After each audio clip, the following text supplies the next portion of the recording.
Hello, everyone. This is Tom Fox. I'm the Compliance Evangelist, and I'd like to welcome you to This Week in FCPA. First, a word from our sponsor, Affiliated Monitors. Founded in 2004, Affiliated Monitors provides professional, independent integrity monitoring and ethics and compliance assessments nationally and internationally and across almost all industries. With its knowledge of effective ethics and compliance programs and cultures, Affiliated Monitor is respected for its work as the corporate monitor on matters ranging from multinational corporations to small and mid-sized companies and even individuals. Having served in over 750 monitorships, no one has more experience as an independent monitor than the team at Affiliated Monitors. For more information on how an independent monitor can help improve your company's ethics and compliance program, visit our sponsor, Affiliated Monitors, at www.affiliatedmonitors.com. Some of this week's top stories include the compliance response to the tragedies in El Paso and Dayton. Congress is considering an anti-foreign extortion bill to supplement the FCPA. Is a world free of corruption a dream of fools? The Basel Institute on Governance says no. What is cognitive governance? James Bone begins a 5-part exploration. Take a look at an exhaustive study of AML and sanction trends under the Trump administration. We look at what is the federal extortion and blackmail statute. Sarah Croft begins a 2-part series. Does everyone want to do the right thing? One of the most curmudgeonly articles I've read in a long time. How do you make a code of conduct great and a Swiss bank ignores compliance advice and pays a penalty for it? We take a look at SFO's recently released guidance for corporate cooperation, review Adventures in Compliance, my exploration on the intersection of Sherlock Holmes and compliance, the upcoming podcast series of everything you've always wanted to know about monitors but were afraid to ask. We make yet another appeal for Doug Cornelius and his ride in the Pan Mass Challenge to raise money for the fight against cancer. And finally, we take a look at the Converge 19 conference, where listeners to this podcast can receive a complimentary ticket. This Week in FCPA is a production of the Compliance Podcast Network and a proud member of C-Suite Radio. Hello, everyone. This is Tom Fox, along with Mr. Monitor himself, Jay Rosen, for This Week in FCPA, episode 166 for the week ending August 9, 2019, the El Paso and Dayton Tragedies edition. As our hearts go out to those communities which suffered gun massacre tragedies last weekend and all other communities that have done so, we wanted to take a look at some of the compliance stories those stories from the compliance perspective, and look at some of our top stories we've collected over the week. So, Jay, with a somber welcome. Thanks, Tom. Let's dive right in. So I really thought we should lead with this story because I think it's the most important story, certainly this week and over quite a while, unfortunately, in the United States, which, of course, is the gun massacres. But really, what's the compliance perspective from all of this, Jay? And so we cited to 3 sources. Matt and I did a podcast on it.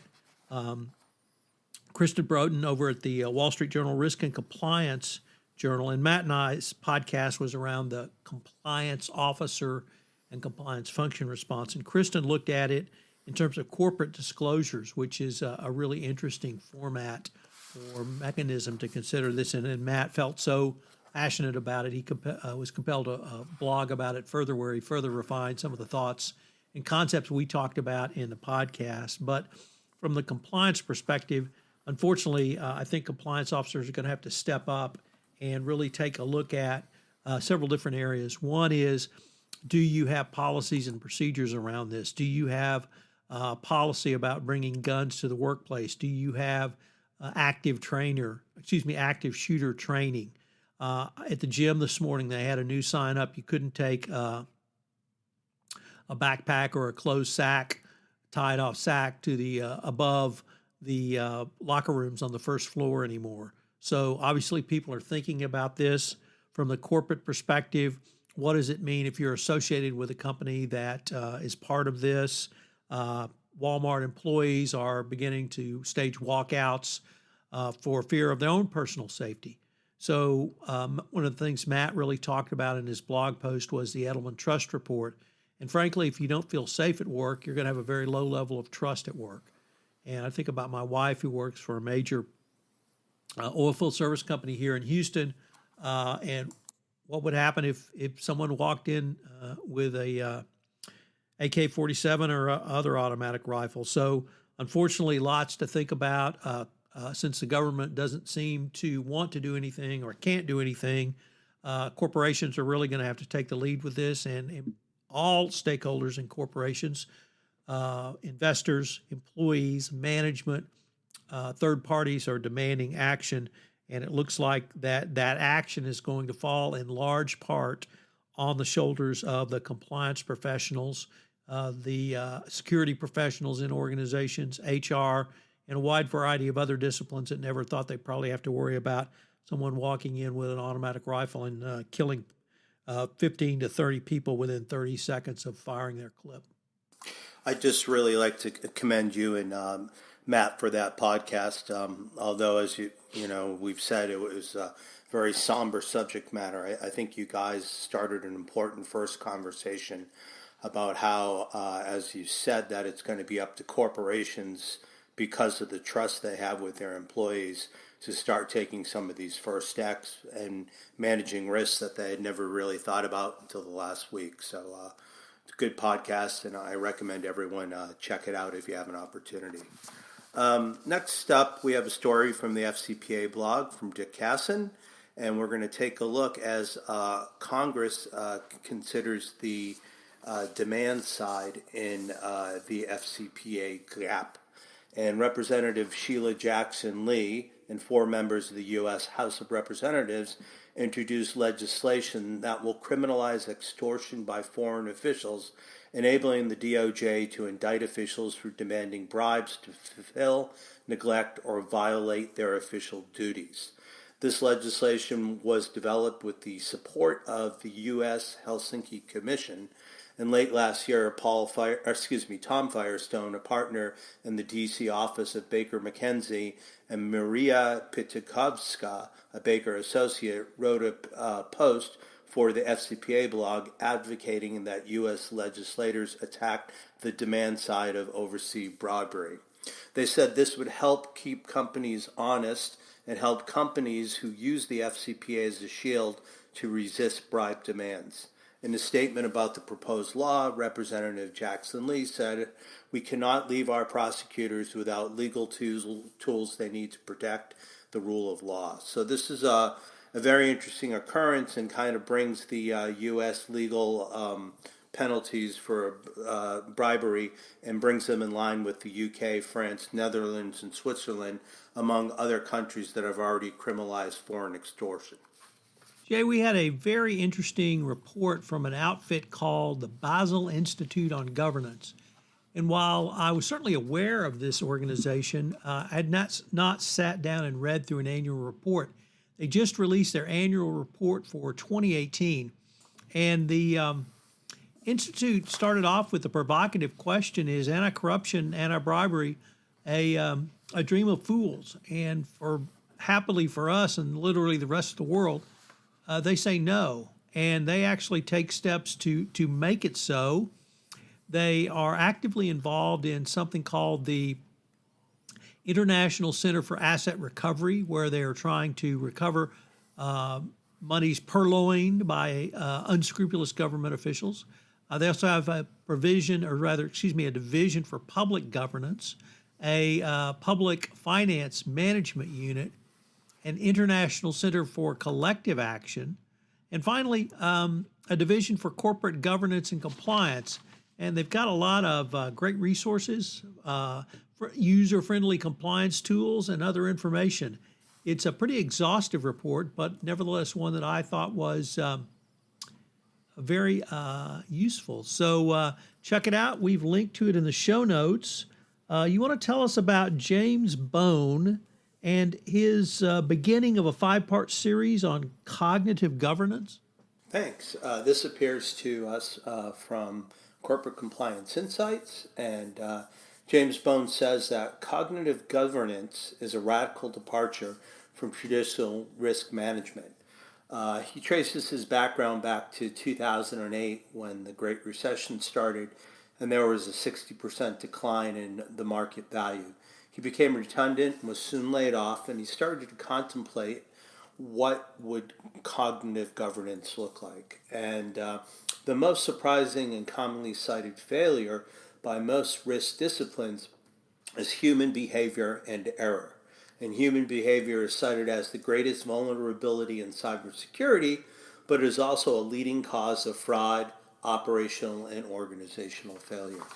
He goes on to take a look at cognitive governance and says it's made up of 5 distinct disciplines. First off, there's risk governance, which separates the duties of risk management and risk assessment. Then perceptions of risk, which seeks to understand different views and perceptions of risk that may hinder governance. Human element design addresses the cognitive load, situational awareness, and human-machine interaction. Intelligence and modeling focuses on business performance, efficiency, security, and risks. And finally, capital structure concerns risk-adjusted returns on capital and capital exposures due to oblique legal and contractual obligations. Cognitive governance is designed to expose blind spots and inefficiencies that exist in all organizations that view risk management as separate and distinct from strategy. Most organizations lack resources to invest in artificial intelligence, but can still benefit from a focus on cognitive governance. Instead of starting with an answer like traditional risk frameworks, cognitive risk framework is centered upon asking questions that have not yet been answered. In the next installment, he will take a look at the 5 principles of cognitive governance. So next up, Tom, we have something that is a real great piece on AML and BSA sanctions. Why don't you tell us what's happening at NYU's Compliance and Enforcement blog? Right, Jay. So lawyers at WilmerHale have put together an exhaustive, and I mean exhaustive, report on AML, anti-money laundering, and sanctions trends and developments under the Trump administration. It's quite a long piece. It details those regulatory trends and developments, changes in the risk environment, the changes in commentary by government units and the regulators. It points out some of the top risks now. Interestingly, the marijuana/cannabis industry was one of those. Prepaid cards was another. They looked at regulatory changes such as FinCEN's customer due diligence rules and a few others.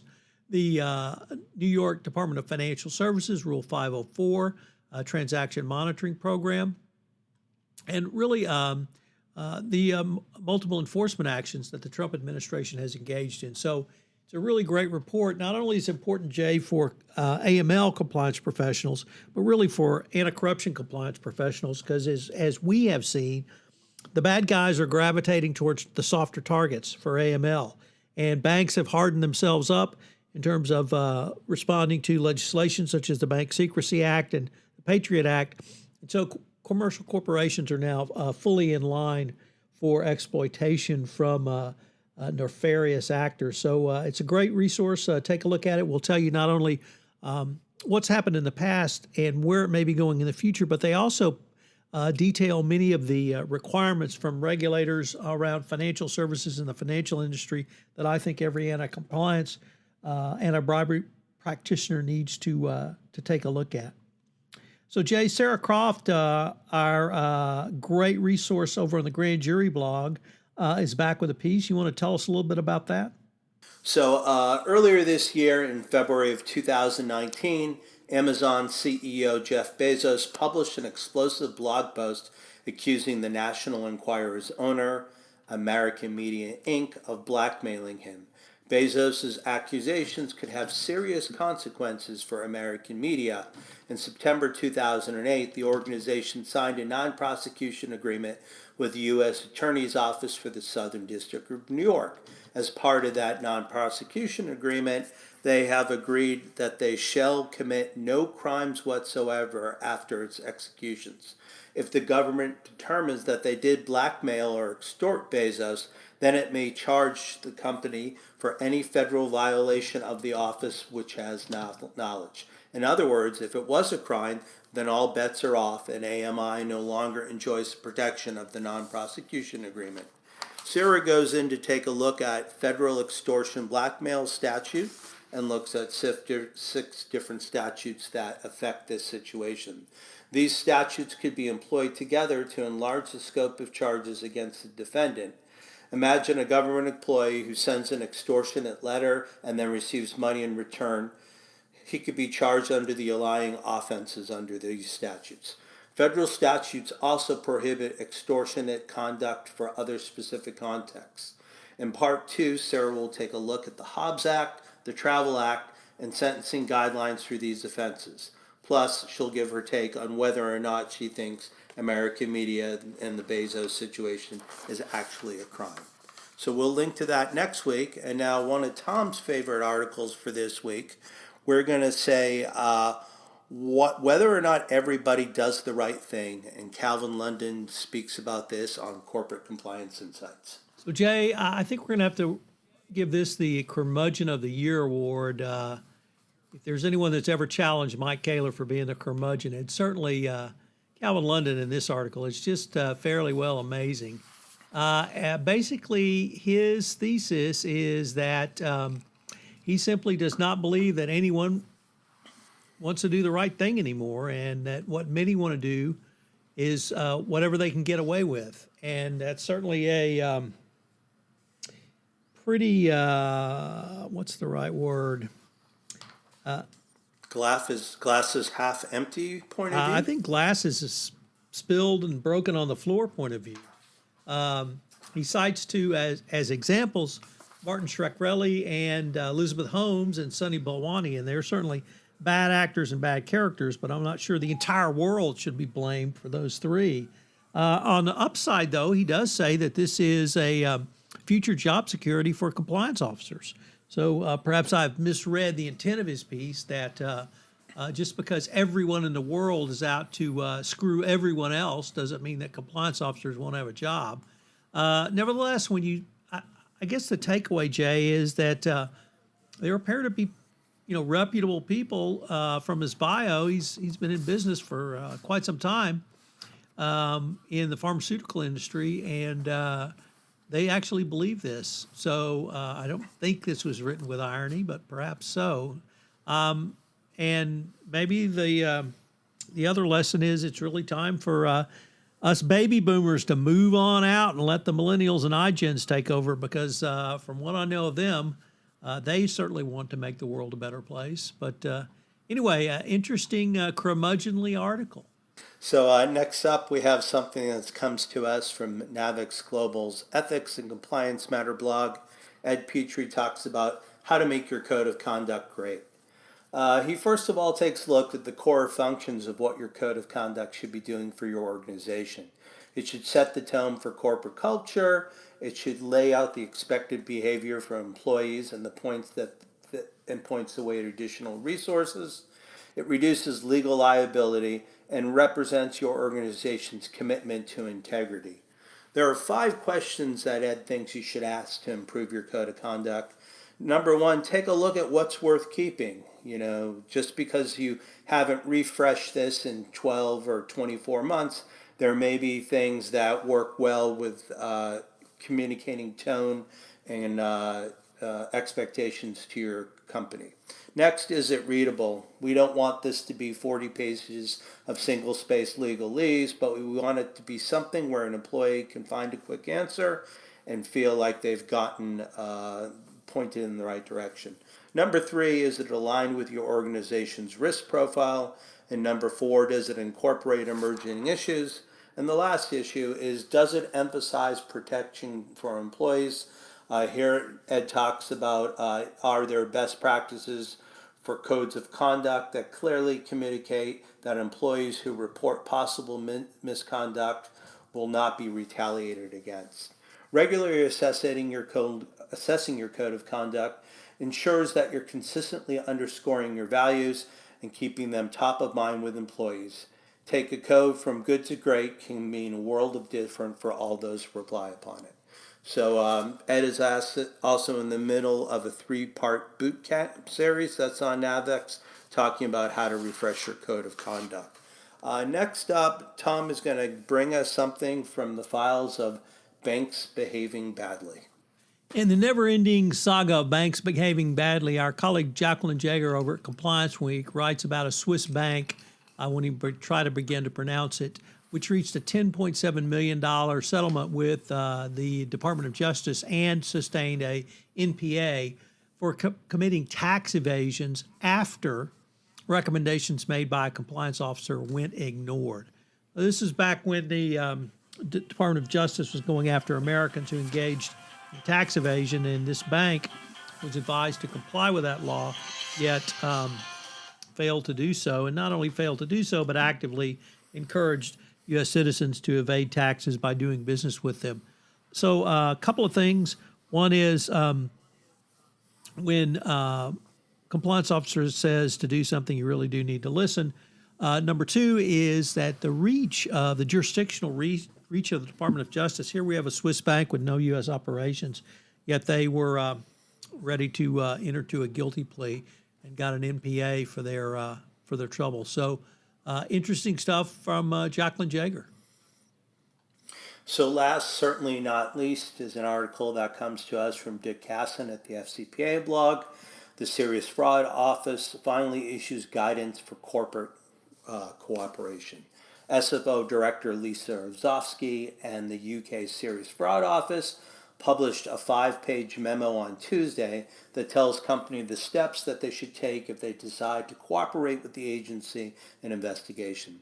The guidance doesn't guarantee leniency in return for cooperation, but says charging decisions will take cooperation into account. Actions that are encouraged include identifying suspected wrongdoing and criminal conduct, and reporting this to the SFO. SFO says genuine cooperation is inconsistent with protecting specific individuals or unjustifiably blaming others. This hopefully will bring SFO in line with what we're doing here more in the States. They have initially had one deferred prosecution agreement in 2015, and since then it's been used 4 more times. Unfortunately, they have not had the success with the DPA here in the UK with the same success rate that we've had it here in the US. So we will link to that, and also within the link to the story is the 5-page new guidance. So Tom, this week, what has been happening in the land of Sherlock Holmes and Adventures in Compliance? So Jay, I had another 5-part podcast series on my ongoing podcast series, Adventures in Compliance, which features the intersection of Sherlock Holmes and compliance. Monday, we took a look at the illustrious client and reference check. Tuesday, the Blanche Soldier and learning to ask for help. Wednesday, the Mirrors and Stone and storytelling in compliance. Thursday, the Three Gables and institutional justice. And today, which just posted, the Sussex Vampire and root cause analysis. So if you're into Sherlock Holmes, if you're into compliance, if you're into any storytelling, this is definitely the series for you. So check it out. And it really leads to a series that you and I are going to do next week, Jay. It's really you. I'm just going to provide the microphone. But we take a look at everything you wanted to know about monitors, but we're afraid to ask. So we're going to introduce a topic of monitors, take a look at the power of both a post-resolution monitorship and a pre-settlement monitorship, take a look at how to select a monitor, and of course, tackle the always difficult question of monitor cost. That'll post on Monday through Friday of next week. For those binge listeners, it will post on Megaphone and iTunes at midnight on Monday the 12th. A couple of other things, if I could, Jay.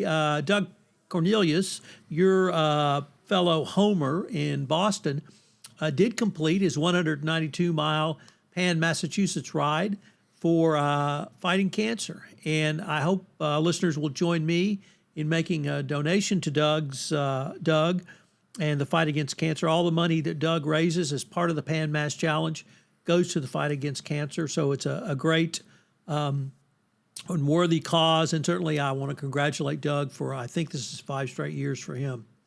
And then finally, Jay, if I could end with one of the top conferences, compliance conferences around, has become the Conversant Converge Conference. And this year it's going to be held on October 2 and 3 in Denver. But what I'm really thrilled about, Jay, is I've negotiated with Conversant a complimentary fee of $0 for listeners to this podcast. So if you use the pass code FOXVIP when you register, you will be able to register at no cost. It is going to be a great couple of days. This is not a customer appreciation event. This is literally one of the top compliance conferences. It's smaller. It's focused. It's focused on high-end users, high-end people with high-end knowledge in the compliance industry. The educational sessions will be second to none. There will be facilitated discussions by industry, by region on compliance issues.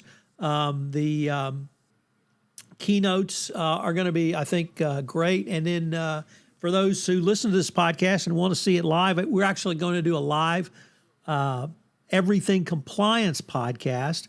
And now that I say that, maybe we can even do a live This Week in FCPA podcast as well, Jay. So for the podcast aficionados out there, it'll be a great time to come and participate and as the audience for a live podcast. So I'm very excited about it.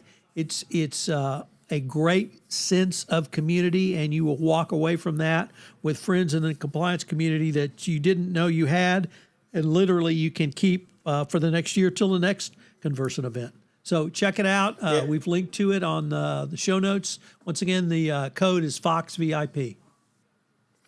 And the price can't be beat. 2 other things. My colleague Eric Feldman will be presenting a session, and Tom was a bit modest, and he forgot to let you know that he will be one of the keynoters at the event as well.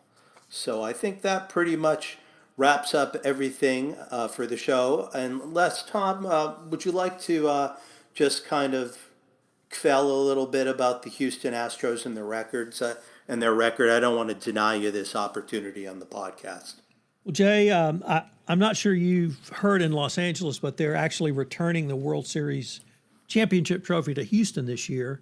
And the Astros have their best record at 71-40 at any time in their history at this point in the season. We were able to pick up, I think I'm not sure if he was cut or he was a AAA pitcher. I think his name was Zach Greinke or something like that. Anyway, we just picked him up, and we're hoping he fills out our rotation. We managed to get most of our players who were on injured back, and we're just going to take it back this year. So if you're a Yankee fan, if you're a Red Sox fan, or any other fan, come on down to Houston and enjoy it, because we're going to enjoy it.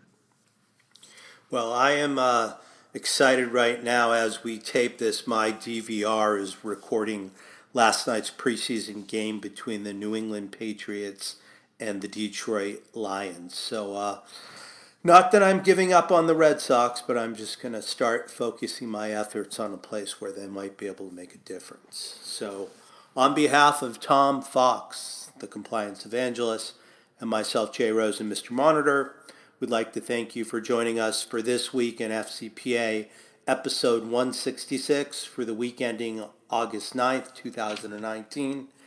It's with a heavy heart that we remember the tragedies in El Paso and Dayton, and we wish healing and good things to come forward. So thank you for joining us. Hello, everyone. This is Tom Fox again, and I would like to thank you for listening to this episode of This Week in FCPA. If you have any questions on this episode, you can email me at tfox@tfoxlaw.com. You can email Jay at jrosen@affiliatedmonitors.com.